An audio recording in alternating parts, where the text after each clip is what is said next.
¿Cómo les va, hermanos? Damos gracias al Señor porque podemos continuar con el estudio del Salmo 23, que empezamos el video anterior. Y en este caso vamos a continuar, vamos a ver los últimos 3 versículos y vamos a ir directamente al Salmo 23, así podemos continuar con el estudio. Así que los invito a buscar, si están en sus casas, la Biblia en el Salmo 23, versículo 4. Vamos a continuar desde donde dejamos la última vez. Dice la Escritura así, Salmo 23, 4, aunque ande en valle de sombra de muerte, no temeré mal alguno, porque tú estarás conmigo. Tu varo y tu cayado me infundirán aliento, aderezas mesa delante de mí en presencia de mis angustiadores. Unges mi cabeza con aceite, mi copa está rebosando. Y último versículo, el 6 dice, ciertamente el bien y la misericordia me seguirán todos los días de mi vida y en la casa de Jehová moraré por largos días. Muy bien, vamos entonces a estudiar estos 3 versos y vamos a seguir considerando lo importante que es ser hijo del Señor y cómo el cristiano tiene que disfrutar la posición que tiene. Vimos en los versículos anteriores cómo el cristiano debía disfrutar de que el Señor fuera su pastor. Y vimos un montón de bendiciones que el Señor nos dispensa porque Él es nuestro pastor. En este caso vamos a ver otra clase de bendiciones y también vamos a tocar otra metáfora. Entonces empecemos con la exposición. Dice el verso 4, aunque ande en valle de sombra de muerte. ¿Sí? Y esta expresión, andar en valle de sombra de muerte, es una expresión que significa estar cerca de la muerte. Es cuando una persona, David está diciendo, cuando una persona está cerca de morir. No significa que vaya a morir, sí o sí, pero sí que esté en ese momento donde haya mucho peligro por una enfermedad o por una circunstancia en su vida que esté próxima a la muerte. Y David, el rey David, durante toda su vida, cuando uno lee su vida en el Antiguo Testamento, vemos que casi siempre estuvo expuesto a la muerte. Acuérdense que él era pastor de ovejas, tenía que pelear con leones, tenía que pelear con osos, muchas veces libraba a las ovejas de esos peligros, pero su vida estaba en valle de sombra de muerte. Por eso, él fue un soldado que tuvo que pelear, tuvo muchas veces al borde de la muerte por causa de Saúl. Entonces, David entendía muy bien qué significaba andar en valle de sombra de muerte. Si bien en este capítulo, probablemente cuando David escribió este salmo, no estaba en esa situación de andar en valle de sombra de muerte, no estaba en esa experiencia, pero qué bueno que es considerar que David se tomó el tiempo de reflexionar cómo él iba a enfrentar el momento de la muerte o cuando estuviera en esa situación. ¿Sí? Dijo, el día que yo ande en valle de sombra de muerte, no temeré mal alguno. Entonces yo pensaba cuando estudiaba este texto en la semana, qué importante es hacer el ejercicio en nuestra vida de que algún día nos va a tocar morir. Puede faltar mucho, poco, no sabemos. Algún día nos va a tocar atravesar el valle de sombra de muerte. Y qué bueno es prepararnos de antemano. Obviamente teniendo a Cristo en el corazón ya estamos preparados de la mejor manera. Pero qué bueno que es que el cristiano también se tome el tiempo de examinar cómo va a enfrentar ese momento. Difícil momento para cualquier cristiano que le toque atravesar el valle de sombra de muerte. Ahora, es tan rico cada una de las palabras que las vamos a examinar una por una porque merecen que veamos qué contienen. Primero dice, aunque ande. La palabra andar allí significa caminar. Es un caminar seguro. Y fíjense que David dice, voy a ir hacia ese momento con un paso firme. Y caminar es lo contrario a correr. David no está diciendo que él va a salir corriendo ante la muerte, desesperado porque no sabe hacia dónde va a ir, y tampoco caminar es lo contrario a quedarse quieto. Es decir, David dice no se va a quedar quieto en una posición rehusando ir a ese momento tan difícil. Por eso David dice, aunque ande, un paso firme hacia ese momento tan difícil. Pero luego dice, en valle, dice, aunque ande en valle. Y allí la idea de andar por el valle no es la idea de ir hacia el valle. El valle es un lugar peligroso, esa es la idea de la palabra valle, un lugar donde uno tiene que ir caminando y hay un precipicio a nuestro lado, donde hay oscuridad y no vemos bien por dónde estamos caminando. Pero cuando la idea de cuando David dice andar en el valle, no es ir a quedarse en el valle, sino es atravesar el valle, es decir, llegar al valle, pasar por él y en algún momento tener que salir. Y es muy lindo esto, o es importante, mejor dicho, porque la muerte no es el fin del cristiano. La muerte no es la casa, sino podríamos decir bien que la muerte es como una puerta a la cual atravesamos para ir a estar para siempre con el Señor. La muerte tampoco la debemos ver como nuestro fin, como habíamos dicho. Y fíjense que cuando la Biblia habla en el Nuevo Testamento de la muerte, hace referencia a la muerte como dormir. Y obviamente cuando una persona entra en un estado de sueño, a dormir es un rato, un momento, que luego despierta. Y la muerte en el cristiano es un dormir, porque es para luego levantarse y estar para siempre en la gloria eterna con el Señor. La muerte no es una meta, no es la meta, sino es un pasaje a la gloria eterna. Andar en el valle, atravesar el valle. Ahora dice, ande en valle de sombra de muerte. Es muy llamativo que David no dijo en el valle de la muerte, sino que David habló de la muerte como sombra de muerte. Y esto es así porque la muerte en su sustancia ha sido quitada por Cristo. La muerte ha sido eliminada por Cristo y lo que nos toca a los cristianos en estos momentos es atravesar la muerte, pero ya la sombra de la muerte, no la muerte en sí misma. Por eso dice la Escritura en 1 Corintios 15, 54, un texto importantísimo, sorbida es la muerte en victoria, eliminada es la muerte en victoria. ¿Dónde está, oh muerte, tu aguijón? ¿Dónde está, oh sepulcro, tu victoria? Es como si dijera, lo que ha quedado de la muerte es la sombra. Evidentemente nos toca a nosotros pasar por esa sombra de muerte todavía. Y alguien dijo alguna vez de que donde hay sombra, donde se proyecta una sombra, es porque seguramente hay luz en otra parte. Y bueno, eso va muy acorde a lo que dice la Escritura también. Dice en 2 Timoteo 2:10, el cual, Jesucristo, quitó la muerte y sacó a luz la vida y la inmortalidad por el Evangelio. Quitó la muerte y sacó a luz la vida. Entonces hemos visto en este caso esa expresión, andar en valle de sombra de muerte.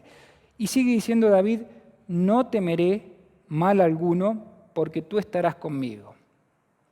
Ahora, qué increíble la actitud que toma David al decir, no voy a temer. Pero fíjense que tenemos que examinar bien el texto, porque David no está diciendo de que no van a haber males. Lo que está diciendo es que no temeré mal alguno. Es decir, evidentemente en el momento tan duro que es la muerte, o estar cercano, o atravesar por una situación de esas, hay un montón de males a nuestro alrededor, de enfermedad y un montón de cosas que no son buenas, que son males en sí mismas. Pero David ha tomado la postura de enfrentar esos temores confiando en el Señor. Por eso dice con tanta exactitud David, no temeré, enfrentaré esos temores con confianza en el Señor. Y lo más lindo es, ¿qué es lo que lo hace estar confiado? Porque tú estarás conmigo. La resolución del salmista es enfrentar la vida, los problemas, y en especialmente el tema de la muerte con este punto. Dios está a mi lado. Siempre uno va en el camino que nos toca vivir como cristianos, hay un montón de cosas inciertas en el futuro. Evidentemente con esto que tiene que ver hablando del tema de la muerte. Muchas cosas inciertas, que no sabemos cómo van a ser, cómo se nos van a presentar.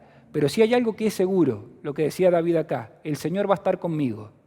Sea como sea el momento que me toque atravesar, lo seguro es que el Señor va a estar a mi lado. Y qué bueno que es que esa promesa esté en la Biblia y que provenga del Señor. Si el Señor dice voy a estar a tu lado, seguramente va a ser así. El Señor va a estar a nuestro lado en todo momento y especialmente en esa hora.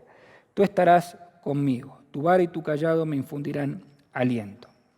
Ahora pasamos al verso 5 y empieza el versículo 5 diciendo, aderezas mesa delante de mí en presencia de mis angustiadores.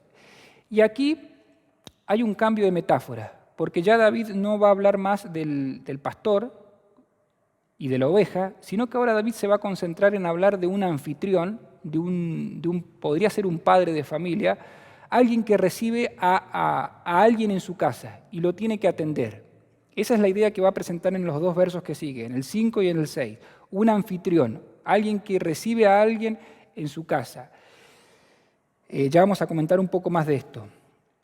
Pero fíjense lo siguiente, que dice, aderezas es, me preparas un banquete, el huésped, el anfitrión, el dueño de casa, prepara una mesa delante de mí en presencia de mis angustiadores.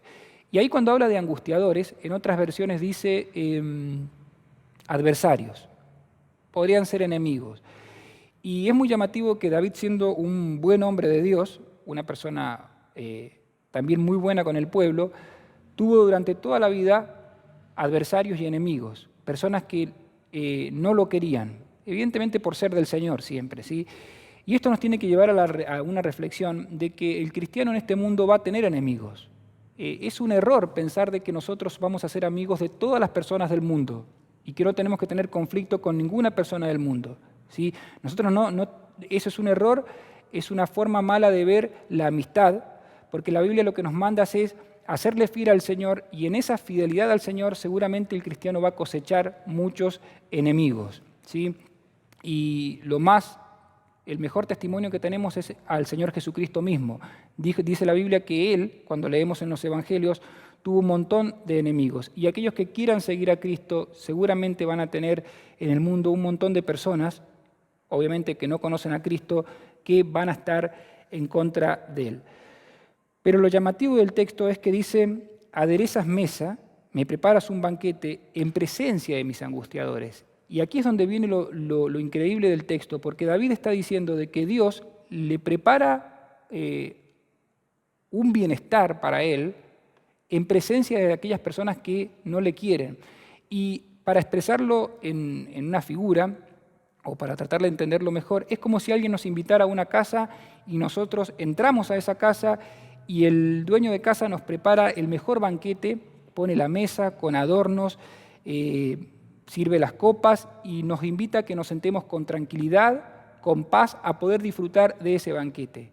Allí adentro está la paz, pero miramos afuera hacia la ventana y por fuera de la casa vemos que hay gente en guerra contra la casa. Ahora, eso es lo que está diciendo el salmista acá.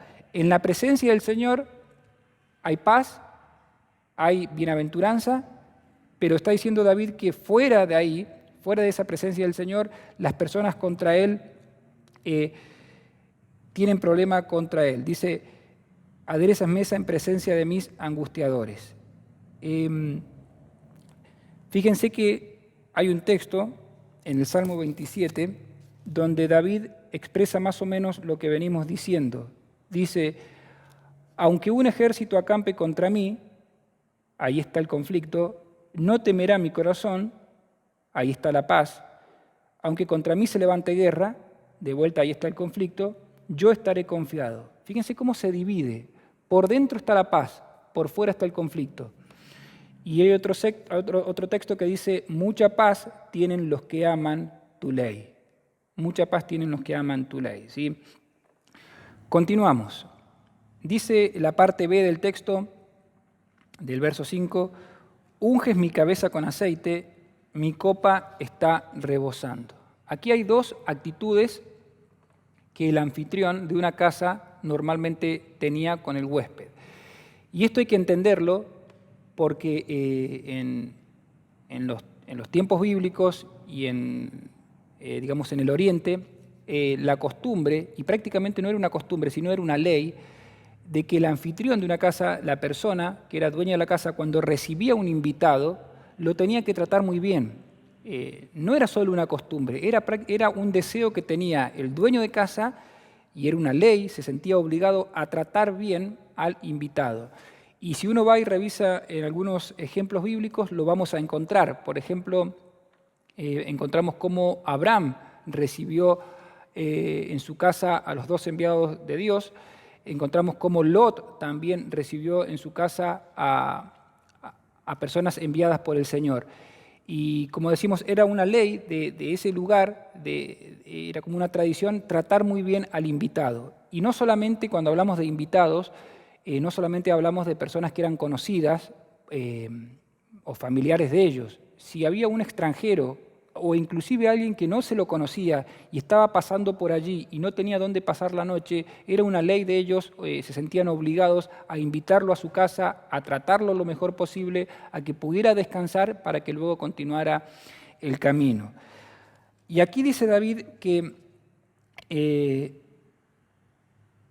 Dios lo trata de la siguiente forma: unges mi cabeza con aceite.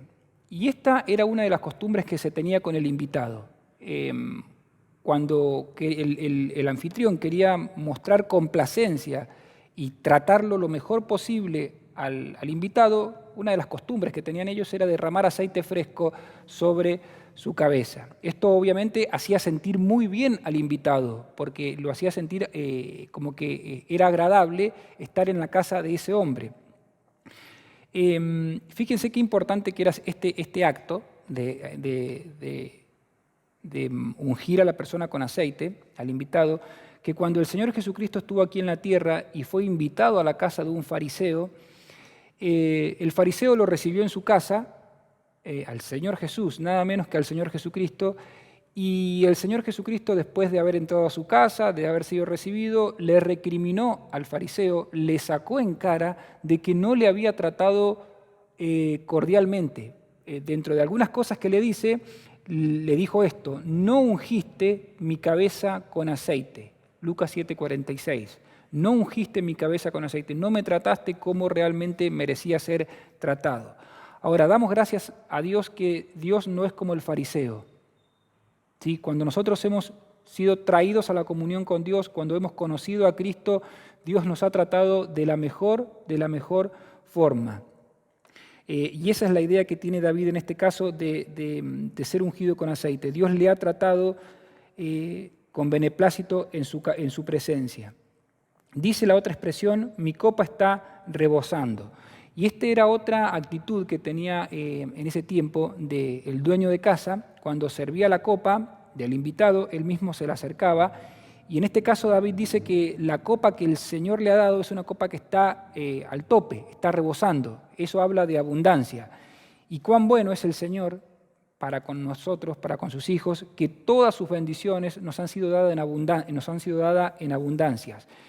No se olviden de que para el cristiano, para el Hijo de Dios en este tiempo, todas las bendiciones son dadas en Cristo. Y todo lo que nos ha sido dado en Cristo es de plenitud y es en abundancia. Y cuando reflexionaba en este concepto y en esto tan importante de cuánto hemos sido bendecidos en Cristo Jesús, cuánto Dios ya nos ha bendecido, qué triste que es ver en nuestro tiempo un evangelio distinto al Evangelio del Nuevo Testamento, donde a veces se predica que lo mejor para nuestra vida está por venir. Aquí en la tierra están hablando, que lo mejor de Dios está por venir a nuestra vida. Cuando dice la Biblia que el que ya conoció a Cristo, el que ya le entregó el corazón a Cristo, el que ya se convirtió, lo mejor ya vino a su vida, lo mejor ya lo posee. Por eso dice Pablo en Efesios 1:3 que Dios nos bendijo, ya nos bendijo, con toda bendición espiritual en los lugares celestiales. Ya hemos sido bendecidos.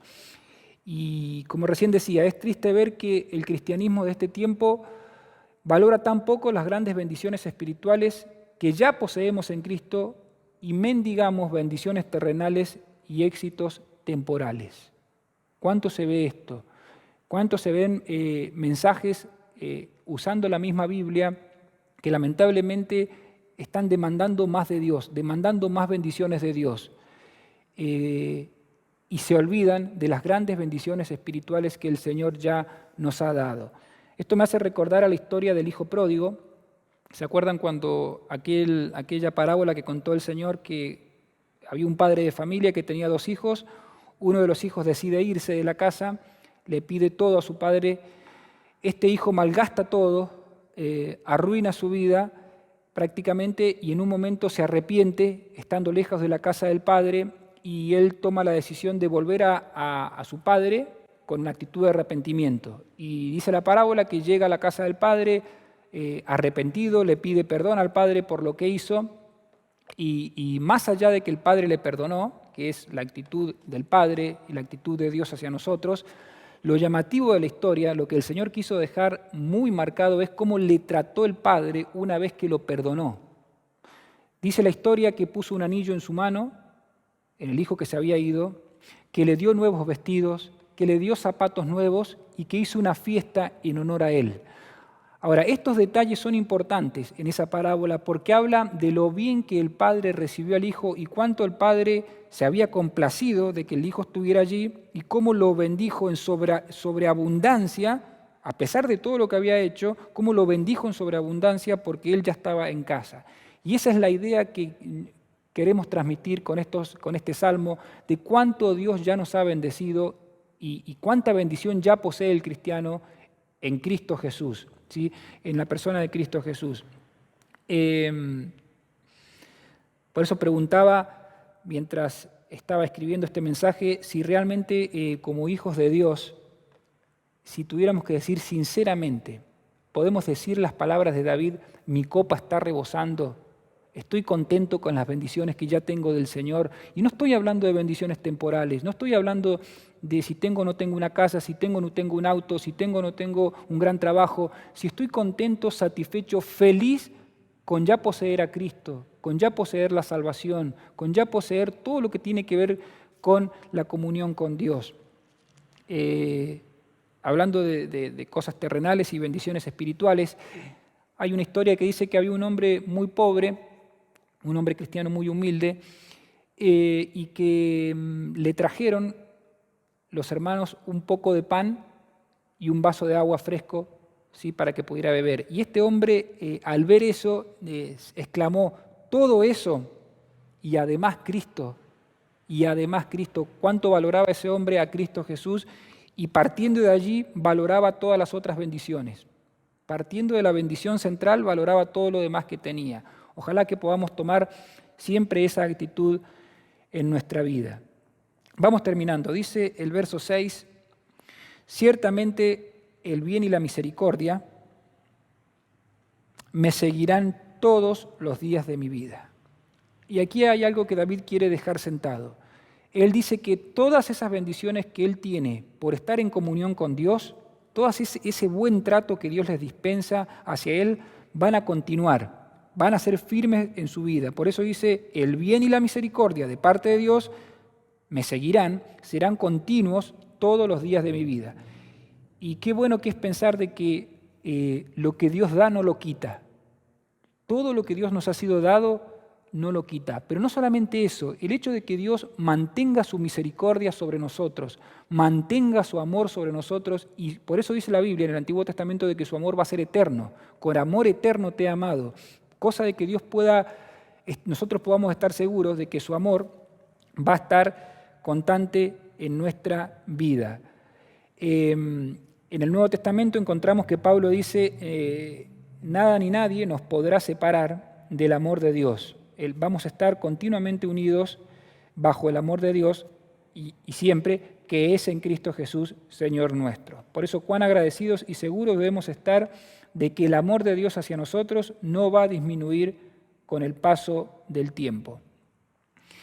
Pensaba mientras reflexionaba en esto de que cuando nosotros invitamos a una persona que estimamos mucho a nuestra casa, puede que seguramente la primera vez lo vamos a atender muy bien, lo vamos a atender de la mejor forma. Ahora, si esa persona sigue viniendo constantemente a nuestra casa, capaz que nuestro nivel de hospitalidad baje un poco, porque ya está viniendo muchas veces y le vamos a tratar un poco más normalmente, por así decirlo. Pero ese no es el caso de Dios.